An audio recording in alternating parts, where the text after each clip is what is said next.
Eu queria abrir a palavra de Deus no Evangelho escrito por Mateus, no capítulo 15, a partir do verso 21.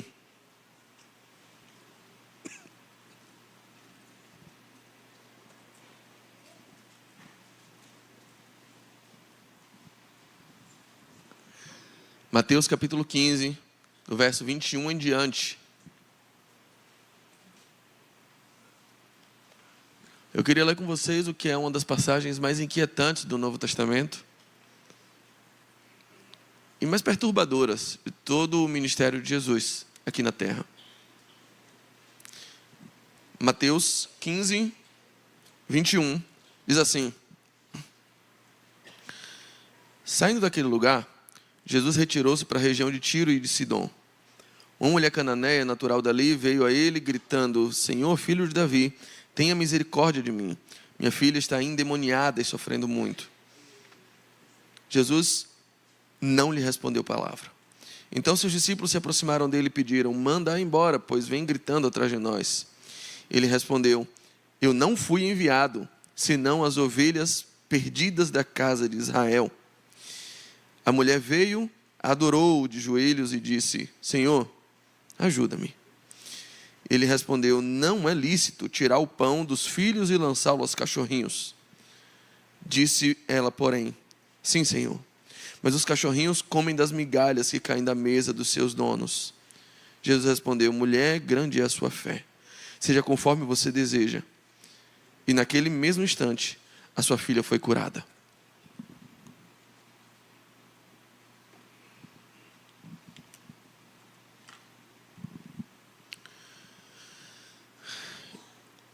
Eu confesso que nem sempre eu estou pronto para ouvir isso de Jesus. Não é confortável ler esse comportamento de Jesus. A fala de Jesus é uma fala que chega a me atordoar. Imaginar um Jesus respondendo com grosseria a uma mulher necessitada. Eu já vi outras passagens em que Jesus aparece meio poucas ideias, sabe? Eu já vi outras passagens em que Jesus parece não manifestar tanto a paciência, onde Jesus é mais direto. Eu já vi Jesus com azorrague no templo, por uma causa justa. Estavam transformando a casa de Deus em um covil de vendilhões e ladrões. Eu já vi Jesus responder asperamente a fariseus, por uma causa justa. Queria quebrar toda a hipocrisia que dominava o sistema religioso. Mas há uma mulher que chega gentil, humilde e carente diante dele. Uma mulher estrangeira, discriminada. Jesus age dessa forma, é algo que eu não estou preparado para ver. Jesus, uma das raríssimas hipóteses, uma das raríssimas ocasiões onde ele passeia fora das cercanias e domínios de Israel. Jesus está passeando pela região de Tiro e Sidom, na Fenícia, na Síria. Entre Síria e Fenícia, região dos cananeus. Chega uma mulher identificada pelo evangelista Mateus como cananeia, identificada pelo evangelista Marcos como sirofenícia. Essa mulher chega em ritmo de urgência, em ritmo, em caráter, em sentimento de uma necessidade premente e diz: Jesus, filho de Davi. Ela não chega menosprezando Jesus, aliás, ela demonstra um conhecimento sobre quem é Jesus. A nossa versão vai trazer Senhor, Senhor, filho de Davi. A palavra Senhor, a palavra Kyrios. A palavra Kyrios, ela dá origem à palavra César, que é César. Kyrios quer dizer Senhor, quer dizer, pode significar imperador, pode significar dono, pode significar um chefe, mas ela necessariamente denota um senhorio. Ela reconhece nele um poder. Ela não está implorando para desafiar, ela não está colocando Deus à prova, ela parte da premissa de que Ele é Senhor, ela parte da premissa de que Ele tem autoridade, e chama Ele de filho de Davi. Ela invoca a dinastia real presente em Jesus. Eu sei que você não é apenas um líder influente, eu invoco você como um senhor, eu invoco o seu poder como de uma realeza. Ela reconhece nele o caráter messiânico. Ou seja, a mulher está fazendo tudo certo. Não tem um erro no tutorial dela. A gente não tem algo, mas aqui ela falhou porque ela não teve fé. Como não? Ela se submete e ela pede misericórdia. Tenha misericórdia porque a minha filha está miseravelmente endemoniada. Ela está se vendo submetida ao poder das trevas. Ela está se vendo submetida em sua casa, no reduto do seu lar, no âmago mais profundo da sua alma e da sua relação mais íntima. Uma filha, possivelmente uma criança, um adolescente. Uma filha, meu amigo. O clamor por um filho. Seguramente, à luz da Bíblia e à luz das nossas convenções sociais, se apresenta como o clamor mais genuíno que uma pessoa pode fazer. Eu não estou pedindo para mim, estou pedindo para o meu filho. Você se condói quando você chega num semáforo e a pessoa diz, por favor, eu tenho filho. O seu coração, ele lê a mensagem de uma forma diferente. Ele não está pedindo para ele está pedindo uma fralda para o filho, uma lata de leite para o filho. O clamor por um filho é, socialmente, biblicamente, um dos clamores mais legítimos que alguém pode apresentar. Ela está clamando com a premissa de que Ele é Senhor, com a premissa de reconhecimento da sua realeza, em posição de humildade, para um filho atormentado por um poder das trevas, a quem Jesus já havia subjugado, e disse que vem para fazer isso, para estabelecer um reino sobre a potestade, um reino sobre o principado das trevas. Jesus vem para submeter os poderes malignos e afirmar que Ele é Senhor sobre o poder reinante sobre o mundo. Então ela pede e ela segue toda a cartilha de um pedido que tem tudo para ser atendido.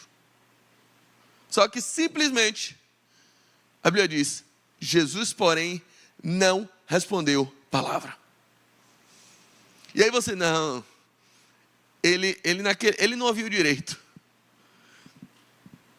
Não, acho que ele não entendeu na hora, que ela falava outro idioma. Ela pediu em cananeu. Então, Jesus não entendeu. E aí, ela vem e insiste com ele. Tem o primeiro não. O não da ignorância. Jesus primeiro ignora. Jesus não responde. Isso não demove ela. Isso não faz ela desistir. Ela diz... Jesus não respondeu palavra, então seus discípulos se aproximaram dela e pediram, mande-a embora, pois ela vem gritando atrás de nós. Aí vem os discípulos e diz assim, Jesus, essa mulher está atrapalhando a nossa missão aqui.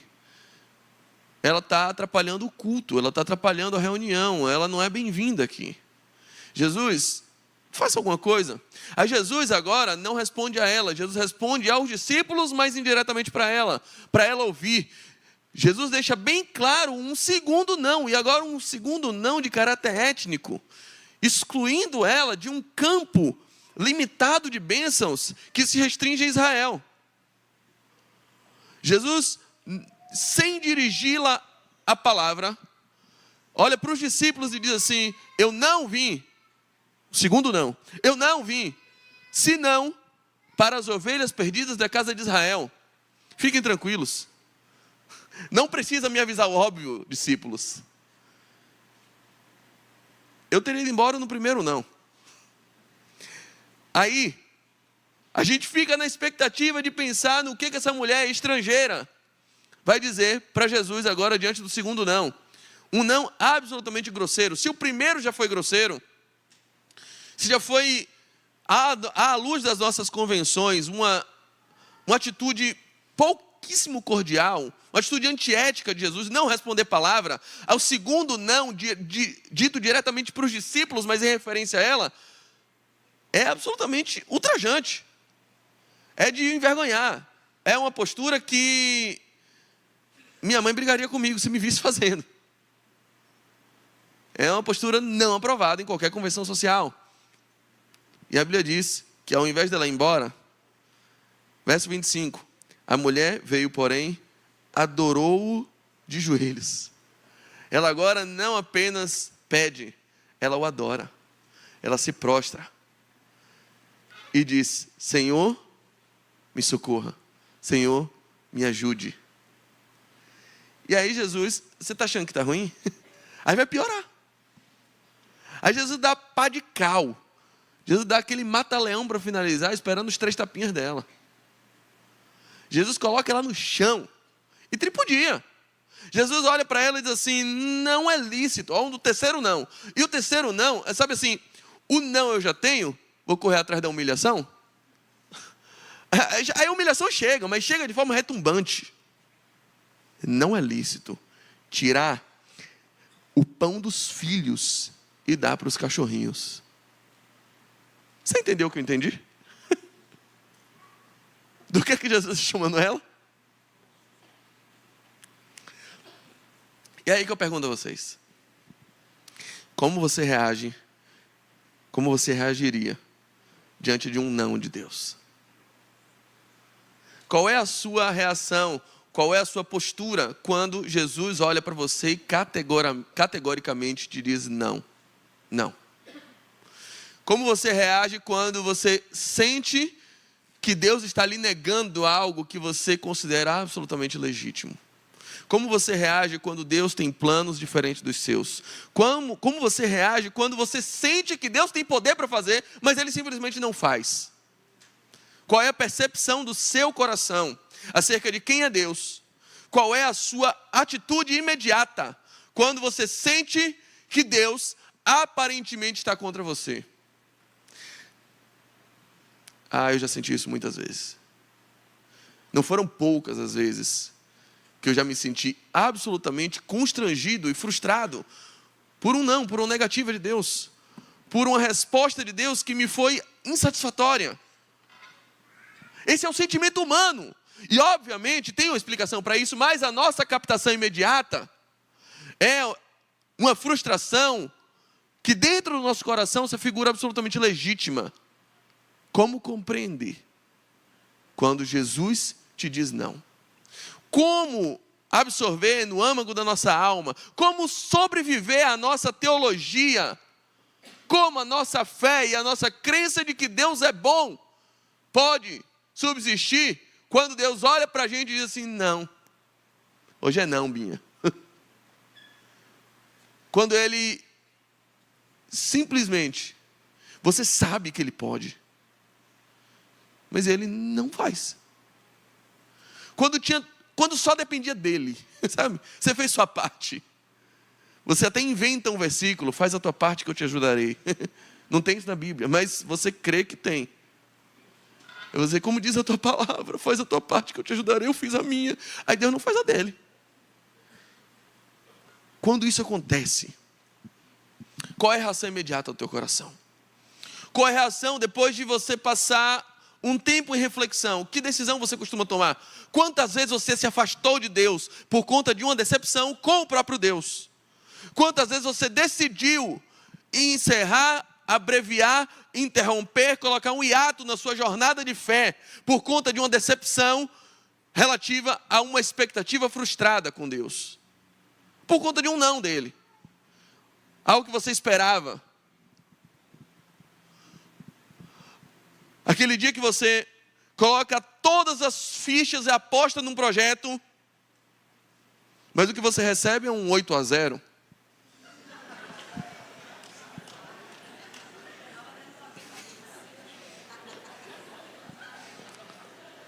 Na caixa dos peitos assim. Eu não merecia isso. Não numa segunda-feira de noite. Depois da queda do coice. Já não bastava segunda-feira. Segunda-feira já é segunda-feira normalmente, né? Mas segunda-feira com 8-0, não precisava. Não precisava. E aí? Quantas vezes você já não dá mais para mim? Eu estou falando com gente que se afastou de Deus e que nunca encontrou força para recomeçar depois de se frustrar. Você fez tudo certo, você fez a campanha de oração, você confiou, você acreditou. Te disseram que fé é insistir até que Deus te dê, e você insistiu, e você confiou que Deus ia fazer a parte dele, mas parece que ele não fez. Eu estou falando com gente que se frustrou retumbantemente com Deus e, consequentemente, com a igreja. Eu estou falando com gente que se afastou dos caminhos de Deus. E que hoje você sabe que o caminho de volta está sendo duríssimo para recomeçar. A posição dessa mulher nos ensina não somente a fazer o que é certo para alcançar uma bênção. Nos ensina como efetivamente opera a fé em nosso coração. O testemunho dessa mulher é uma grande lição e uma grande inspiração para nós, para que possamos efetivamente alcançar o coração de Deus. E o sentimento dele que vai além do que efetivamente está aparente à nossa vista. Olha o comportamento dessa mulher.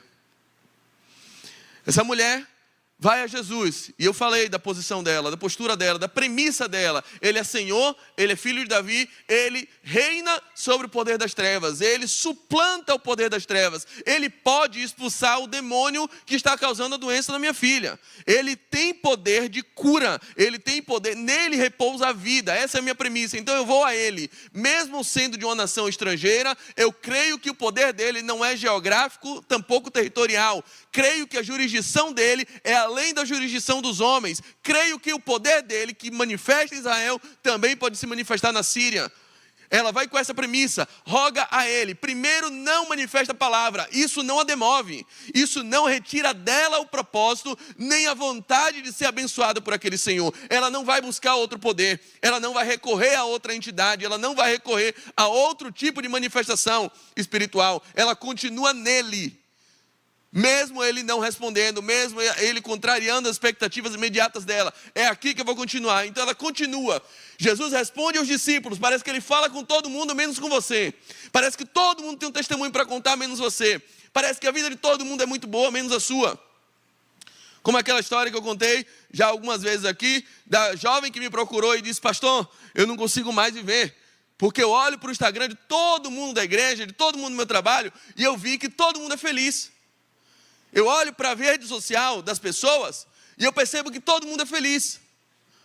E aí um dia eu fui olhar para o meu Instagram e eu descobri que eu também sou feliz. Essa felicidade ilusória, mas que a gente acaba crendo piamente nela, quando Jesus está assim, irritantemente em silêncio para conosco. Ele fala com os discípulos, mas não fala comigo. E eu acabo sendo machucado por aquilo que ele falou com os outros. Todo mundo experimenta, o poder de Deus é para todo mundo, só não é para mim. A graça de Deus é para todo mundo, só não é para mim. Essa mulher também não se demove por isso. Ela também não desiste apesar disso. E o que é que ela faz? Diante do primeiro não, ela permanece. Diante do segundo não, ela adora. E aí vem o terceiro não, que é o pior de todos. Não é lícito tirar dos filhos para dar para os cachorros. O que é que você faz quando Deus te diz não? O que é que você faz quando Deus te diz 3 nãos? Sabe o que ela fez? A gente vai ler aqui no verso 27. Disse ela, porém, sim, sim, Senhor. Diante de 3 nãos, ela diz sim. E o que ela está querendo dizer quando ela diz sim? Ela diz: eu não vou discutir com você. Eu não tenho condição de discutir com você. Se você me dá não, eu te dou um sim. Se você me diz que me vê como um cachorro, eu digo: sim, tudo bem. E para o cachorro, o que é que tem? O cachorro também come das migalhas que caem da mesa. Eu prefiro ser cachorro perto de você do que continuar submissa ao poder das trevas como eu estou lá na minha casa. Ah, Jesus, é assim que você está me vendo agora? Tudo bem, eu aceito. E para o cachorro, sobrou o quê? Olha a lição de fé que essa mulher está trazendo. Ela olha e diz assim: já que é como cachorro que nesse momento é a única condição que me cabe, eu fico com a migalha que você tem para me dar. Sim, Senhor. Eu não vou discutir contigo. Eu não sei mais do que o Senhor. Eu não posso mais do que o Senhor. Eu não escrevi a eternidade. Você escreveu, não? Não fui eu que fundei, que coloquei os fundamentos da terra, foi o Senhor, eu não. Eu não vou discutir, já que na sua parábola e na sua alegoria, é um cachorro, é a posição que sobrou para mim, tá bom. E o que sobrou para o cachorro? Porque até a migalha que vem da tua mão é melhor do que a vida que eu estou vivendo fora do seu domínio. Até a migalha que cai para cachorro como eu é melhor do que a vida onde eu acho que eu estou reinando. Ah, meu amigo, a experiência dessa mulher é um testemunho de inspiração. Quando Deus diz não para mim, eu digo sim para Ele, porque eu sei que Deus tem sempre razão, mesmo quando diz não. Porque eu aprendi que quando alguém é muito mais forte do que eu, não adianta entrar em briga com ele, resta se render. Tá bom, vamos negociar a paz aqui. É cachorro? Então tá bom. O que sobrou para o cachorro? A ideia que essa mulher traz, a fidelidade dela à ideia de Jesus, a submissão dela ao poder de Cristo, nos inspira a entender alguma coisa que ela capta de um modo em que Jesus, na mesma hora, ela entendeu. Meus amigos, Deus é poderoso para curar a filha daquela mulher. E naquela mesma hora, a filha dela é curada. Deus é poderoso para abrir as portas que você precisa, para curar o seu parente que está doente. Deus é poderoso para curar essa feridinha que está aí no teu coração incomodando faz tempo. Deus é poderoso para resolver teu futuro. Deus é poderoso para finalmente arrumar a situação da tua casa, ainda hoje. Deus é poderoso para restaurar as alianças partidas do teu casamento. Deus é poderoso para curar as feridas que acumulam desde a sua infância. Deus é poderoso para trazer teu pai de volta. Deus é poderoso para abrir as portas, escancarar as janelas do céu, fazerem chover sobre a tua vida. Deus é poderoso para isso. Mas sabe o que esse texto nos escancara aqui? É que até a operação mais poderosa que Ele fizer, que até a manifestação material mais graciosa que você receber ainda hoje, não passa de migalhas, se a gente for comparar com a mesa do banquete que está preparada na eternidade. Se a gente entender que o reino de Deus não é um reino deste mundo, se a gente entender que a porção mais poderosa que pode vir de Cristo não é aquilo que Ele pode dar, mas é a experiência de sentar com Ele na mesa. É uma vida de comunhão e a expectativa da glória que em nós será revelada. A expectativa de um reino celestial que está preparado para todos nós. Enquanto esse reino não chega, tudo que a gente experimenta aqui, o milagre mais imponente, a graça mais deliberada, a bênção mais generosa vindo da eternidade, a porta aberta do melhor emprego, a cura mais inexplicável, o reatar de casamento que transforma o seu lar num ambiente de maior romance, não passa de migalha. É só migalha. É só uma filigrana, é só uma bagatela, é só uma besteirinha que cai. Porque o tesouro maior, você nutrir no seu coração a esperança de um dia sentar com Ele na mesa do banquete.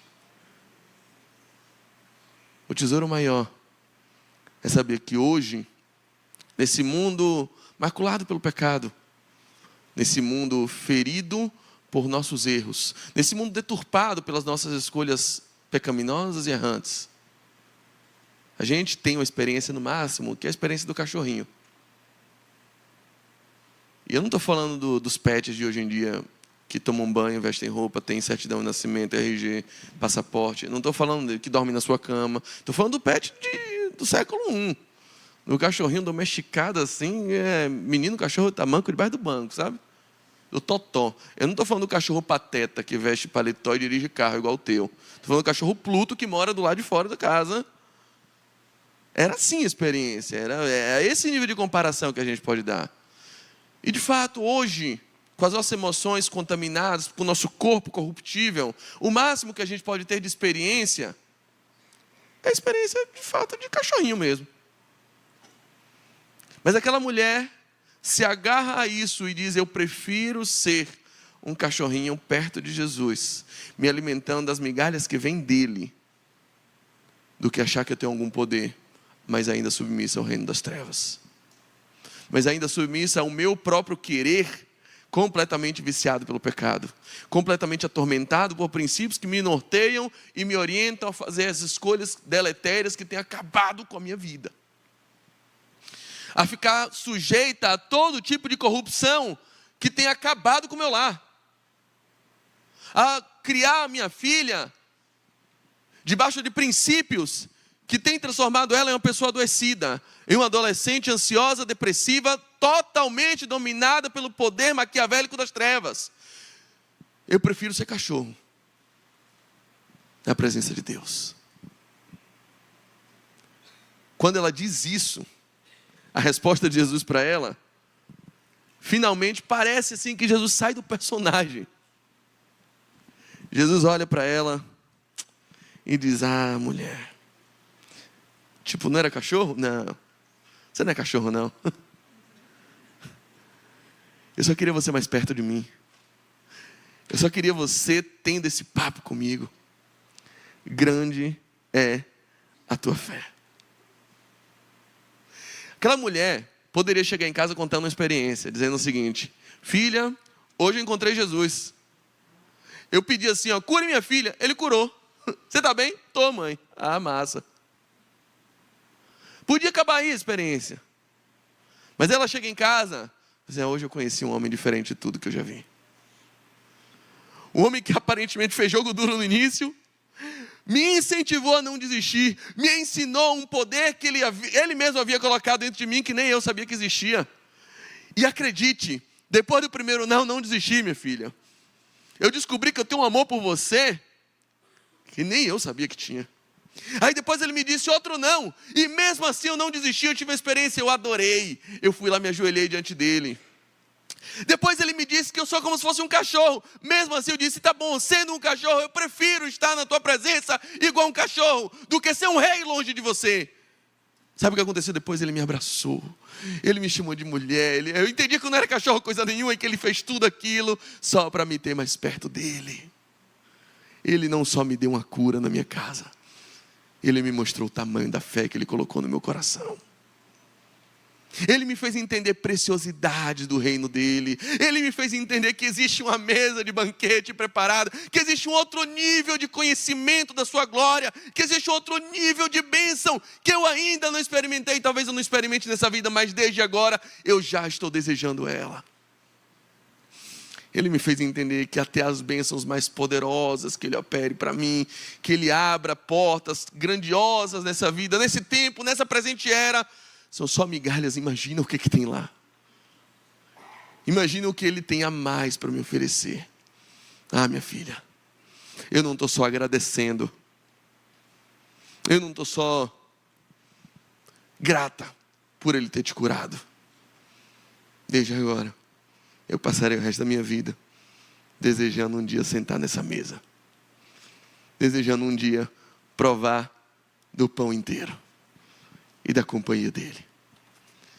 Jesus, em todo momento, nos ensina a orar, dizendo: orem, dizendo: Pai, seja feita a tua vontade, assim na terra como no céu. O próprio Jesus, no Getsemane, na sua oração final, ele ora ao Pai, dizendo: Pai, se você puder, se você quiser, passa de mim esse cálice. Todavia não seja feita a minha vontade, mas a tua.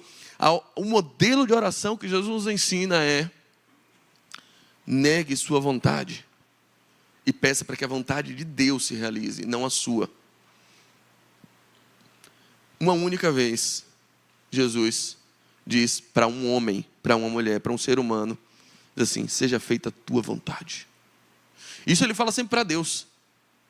Seja feita a tua vontade. Mas uma vez ele fala para um ser humano. É justamente para essa mulher. Ele diz: no verso 28. Mulher, grande é a sua fé. Seja feita a tua vontade. Porque naquele momento, ela trilha uma caminhada, ela dá passos, os passos de afirmação diante de Cristo, os passos de submissão diante de Cristo, os passos de aproximação diante de Cristo, mesmo quando contrariada, a tal ponto de, no final das contas, a vontade dela e a vontade de Cristo já não terem mais a mínima diferença.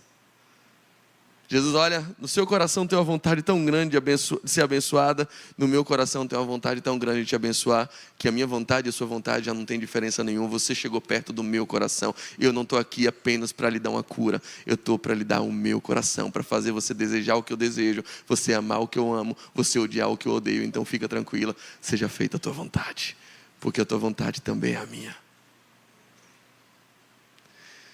Para você não ter dúvida, por que Deus marcou um encontro com você hoje aqui na Igreja Lírio Armação? Por que você veio aqui? Você não veio aqui para receber um milagre. Você não veio aqui para receber uma cura. Você não veio aqui para receber uma porta de emprego. Você não veio aqui para receber um sinal miraculoso. Você não veio aqui para passar num concurso. Você não veio aqui para receber uma unção maravilhosa que vai fazer o seu carro nunca quebrar. Você não veio aqui receber uma unção financeira. Você não veio aqui receber o poder dos milagres. Você não veio aqui para isso. E se você receber alguma coisa disso, eu vou lhe advertindo. Isso é uma migalha. Isso é nada, uma poeira cósmica, uma besteirinha. Você veio aqui receber o coração de Jesus. Você veio aqui ter a sua vontade modelada, moldada, de acordo com a vontade dele. Esse é o principal. A bênção principal dessa mulher foi: a partir de hoje, você deseja o que eu desejo. Feliz é aquele homem que pode desejar o que Jesus deseja. A gente vive nesse dilema. A gente quer o que não precisa. A gente precisa do que não quer. Quantos homens eu conheço que precisariam de mais tempo com os filhos, mas tudo que querem é mais dinheiro. A gente quer o que a gente não precisa. Quantas pessoas, eu creio, que precisam do que não querem. Precisam de brócolis. Querem cachorro quente do Travessas. Esse alinhamento é complicado. Onde é possível esse alinhamento acontecer? Em Cristo. Quando a gente amolda o nosso coração à vontade de Cristo, ao que Cristo deseja, você pode descansar. Porque finalmente você encontrou, você alcançou, você chegou à plenitude de desejar aquilo que de fato é bom para você. Você não veio aqui só para receber migalha. Você veio aqui para ter a experiência de desejar o que Cristo deseja para você. O clamor principal, o Evangelho é isso. O Evangelho não é um balcão de pedidos. O Evangelho não é um portal que se abre para que você satisfaça todas as suas necessidades materiais. O Evangelho não é a religião que vai lhe oferecer a porta dos milagres. Não. O Evangelho é uma troca de coração. O Evangelho é a oportunidade única que você tem de trocar as suas vontades. Ninguém manda no coração. O coração é bandido. Quantas vezes você tentou não gostar de uma pessoa,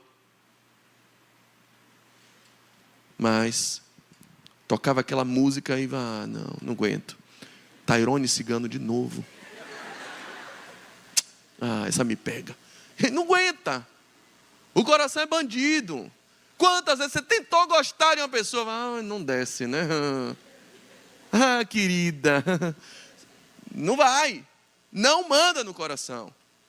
Você queria ser diferente. Em Cristo, nós conseguimos a plenitude de receber dele um novo coração, porque o Evangelho não é a troca de roupa, o Evangelho não é troca de religião, o Evangelho não é troca de CNPJ, o Evangelho não é troca de igreja, o Evangelho não é troca de denominação, o Evangelho não é troca de Deus. Porque muita gente adora outros deuses. da forma dos outros deuses, com a sistemática de outros deuses. Aí vem para o evangelho e acha que o Jesus Cristo vai receber a mesma coisa que os outros deuses recebem. Então quer comprar Deus com os favores que os outros deuses aceitavam. Não funciona assim. O evangelho não é troca de Deus. O evangelho é uma troca de coração. É uma troca de amores. É mudar aquilo que você amava, mudar aquilo que você odiava. Isso só é possível por meio de um milagre. O maior de todos os milagres não é a cura da tua filha. O maior de todos os milagres não é a porta de emprego, não é aquele concurso por qual você tem orado. O maior de todos os milagres não é o juiz finalmente despachar o alvará do teu processo. O maior de todos os milagres não é fechar a venda. O maior de todos os milagres é Jesus trocar o seu coração. É por esse milagre que eu vou orar por você. Não crie a ilusão de que aqui o pastor vai orar por migalhas. Não. Aqui nós oramos pelo verdadeiro milagre. Para que Jesus te mude para sempre. Fique de pé. Vamos orar.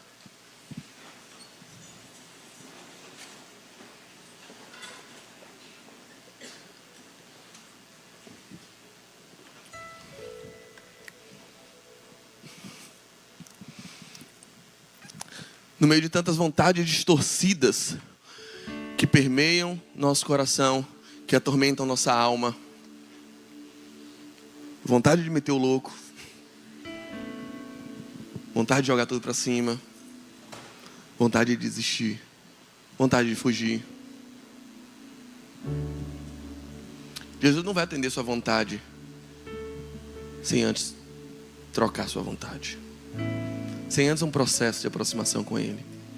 E pode ser que esse processo tenha no meio dele palavras duras. Pode ser que esse processo de aproximação para onde Ele está te trazendo seja marcado por algumas dores. Se Jesus cura aquela mulher de primeira, ela não passaria isso tudo. Ela não adoraria. Ela não se sujeitaria. Ela não entenderia que os favores materiais, que as curas, que isso só migalha. Jesus queria mais. Jesus não queria só curar. Jesus cura ela. No final ela volta para casa, a filha dela está boa. Não tem mais demônio, não tem mais doença, não tem mais nada, está ótima. Mas Jesus não queria só isso, porque isso é migalha. Jesus tem mais. Jesus quer fazer por você o que ninguém jamais faria. O que jamais alguém poderia fazer. Trocar tua vontade, trocar teu coração, fazer você odiar o que é ruim e amar o que é bom. Ninguém pode fazer. Isso não é hipnose, isso não é lavagem cerebral. Isso é novo nascimento. Isso é transformação genuína. É com isso que o Evangelho opera. É nesse campo que o Evangelho de Jesus Cristo age. Eu não sei qual a sua expectativa, qual a sua ideia sobre o que é o Evangelho de Jesus Cristo. O Evangelho de Jesus Cristo tem por premissa que esses favores, e talvez você veio aqui atrás desses favores, veio atrás de um pastor que ora para o teu carro não quebrar, de alguém que ora para a porta de emprego abrir, ora para fechar mais venda, ora para ter superávit na empresa. Eu sinceramente acredito que Jesus pode fazer tudo isso, mas isso é a migalha. É a migalha. O Evangelho genuíno, ele faz muito mais. Ele faz o que uma aceleradora de crédito não pode fazer. Ele faz o que um coach não pode fazer. Ele faz o que um médico não pode fazer. Ele faz o que um psicólogo não pode fazer. Ele faz o que a hipnose não pode fazer. Ele te dá a transformação interior. Ele te muda por dentro. Você que odeia aquilo que é bom, que ama aquilo que é ruim e sabe que é ruim. Relacionamentos que você sabe que sempre te levam para o buraco. E aí você, Senhor, eu não sei. Eu tento, mas eu quero. E às vezes a única oração que nos resta é dizer honestamente: Senhor, eu não quero. Eu não quero me afastar dele, eu não quero me afastar dela. Eu não quero perdoar. Não quero, vou ser honesto aqui. Eu não quero fazer o que é certo, mas eu quero querer. E às vezes é a oração mais honesta. E quantas vezes eu já fiz essa oração, meus irmãos? Eu não quero, mas eu quero querer. É a oração mais honesta que alguém pode fazer diante de Cristo. Mas é um nível de submissão perfeito para o campo da operação dele. Seja sincero com Deus.